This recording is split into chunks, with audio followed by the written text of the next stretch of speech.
Gautama Buda, o fundador do budismo, viveu no norte da Índia no 6º século a.C.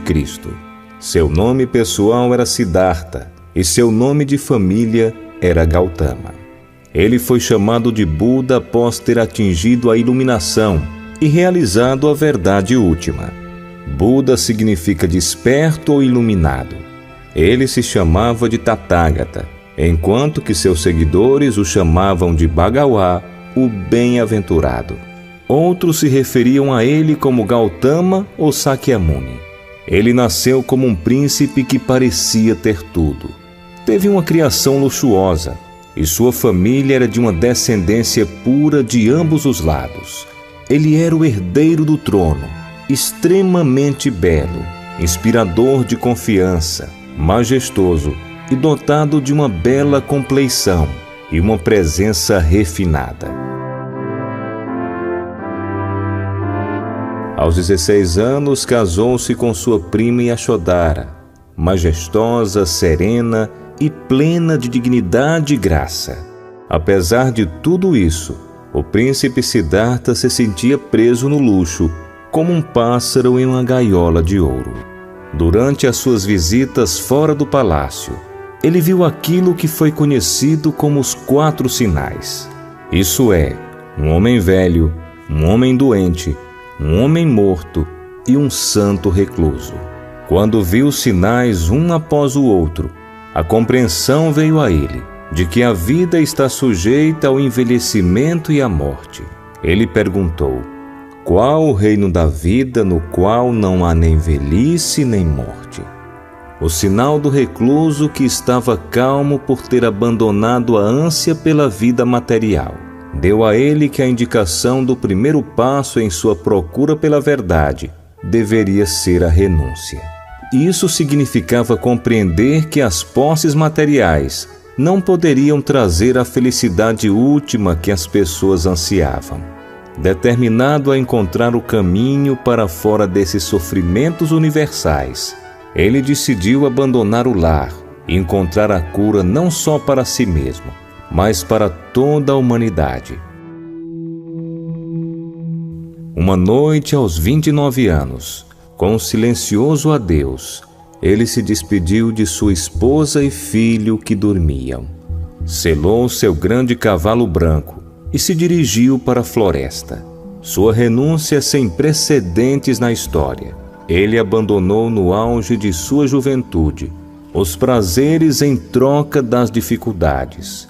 Seguiu da segurança da vida material para as austeridades, de uma posição de riqueza e poder para aquela de uma seta errante, que se abrigava em cavernas e florestas, somente com seu manto esfarrapado como única proteção contra o sol escaldante, a chuva e os ventos do inverno.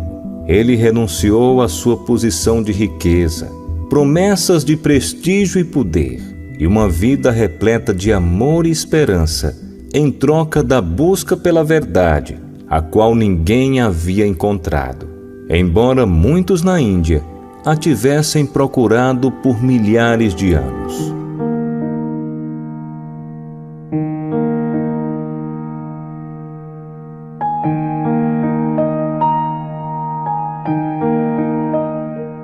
Por 6 longos anos, Siddhartha se dedicou a encontrar a verdade. Qual a verdade ele buscava? Era entender verdadeiramente a natureza da existência e encontrar a felicidade derradeira e imutável. Estudou sob os mais proeminentes mestres da época e aprendeu tudo que tais professores religiosos podiam lhe ensinar.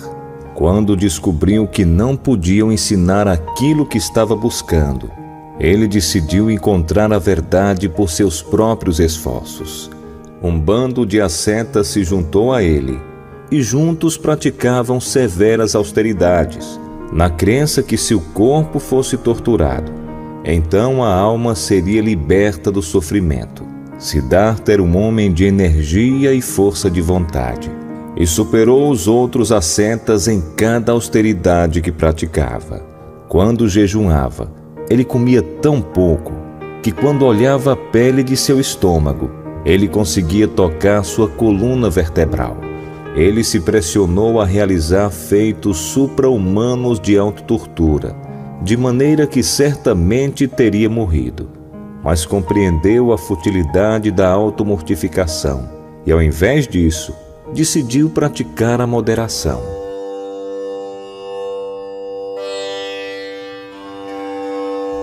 Na noite de lua cheia no mês de Vessaka, ele se sentou sobre a árvore Bodhi, em Gaia, imerso em profunda meditação.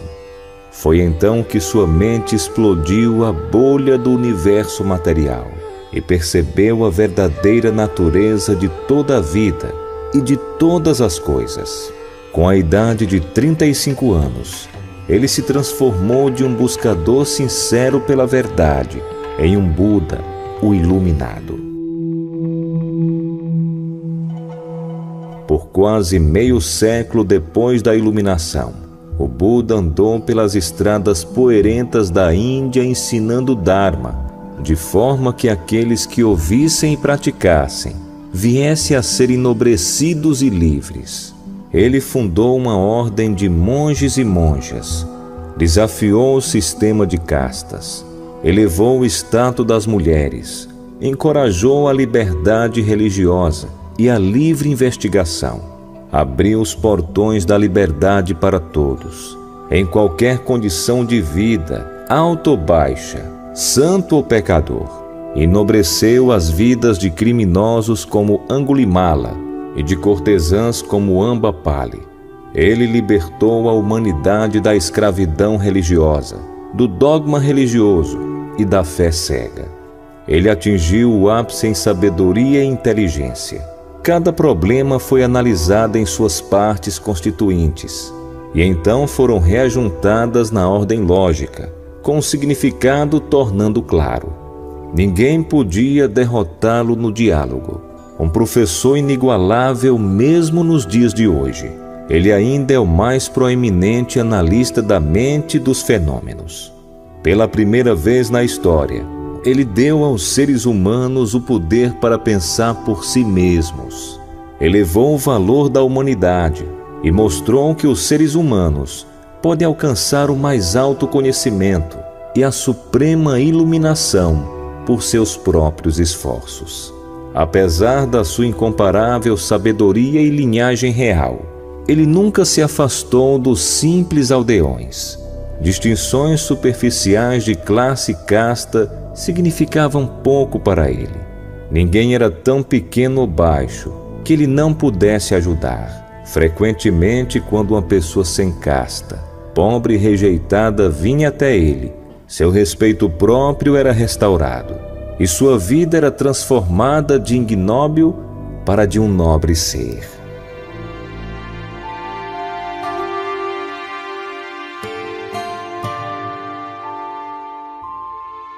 O Buda era pleno de compaixão, karuna, e sabedoria, panha, conhecedor do como e do que ensinar aos indivíduos de acordo com seu nível de entendimento. Ele era conhecido por ter andado longas distâncias para ajudar uma única pessoa, a fim de mostrar a ele ou a ela o caminho correto. Ele era carinhoso e dedicado aos seus discípulos, sempre perguntando a respeito de seu bem-estar e progresso.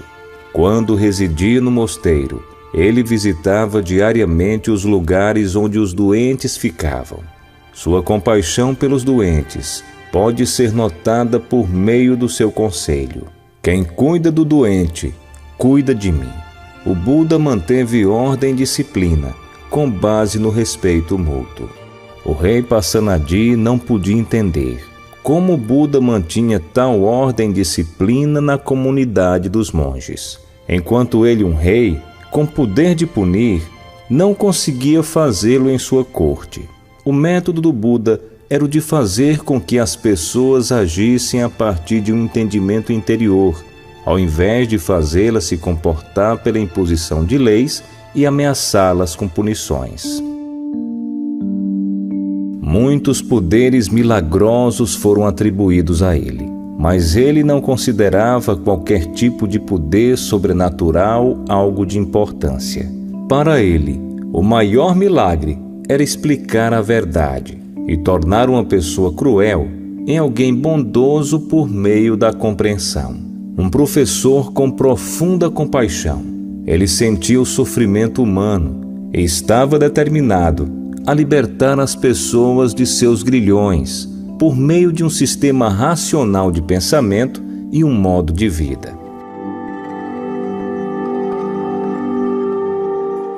Buda não afirmava ter criado condições mundanas, os fenômenos universais ou a lei universal que chamamos de Dharma. Embora descrito como Lokavidu, o conhecedor dos mundos, ele não era considerado o exclusivo guardião da lei universal. Ele livremente reconhecia que o Dharma, juntamente com o funcionamento do cosmos, é atemporal, não tem criador e é independente no seu sentido absoluto. Cada coisa condicionada que existe no cosmos é sujeita à operação do Dharma. O que o Buda fez, como todos os outros Budas antes dele, foi redescobrir a verdade infalível e torná-la conhecida pela humanidade. Descobrir a verdade, ele também descobriu os meios pelos quais alguém poderia de forma derradeira se libertar da sujeição ao ciclo infindável do condicionamento com os malefícios que o seguem. No Três Maiores Homens da História, H.G. Wells declara: no Buda se vê claramente um homem simples, devoto, solitário, lutando pela luz, uma personalidade humana vivida, não um mito. Ele também deixou uma mensagem universal à humanidade. Muitas de nossas melhores ideias atualmente se encontram em estreita harmonia com sua mensagem. Toda miséria e descontentamento da vida são devidos, ele ensinou, ao egoísmo. Antes de um homem se tornar sereno, ele deve cessar de viver voltado para os seus sentidos ou para ele mesmo. Então ele se funde em um ser maior. O budismo, com uma linguagem diferente, convidou o homem a se esquecer de si mesmo 500 anos antes de Cristo. De certa forma, ele estava mais perto de nós e de nossas necessidades. Ele foi mais lúcido quanto à nossa importância individual no serviço do que Cristo, e menos ambíguo quanto à questão da imortalidade pessoal. Após 45 anos de ministério, o Buda faleceu.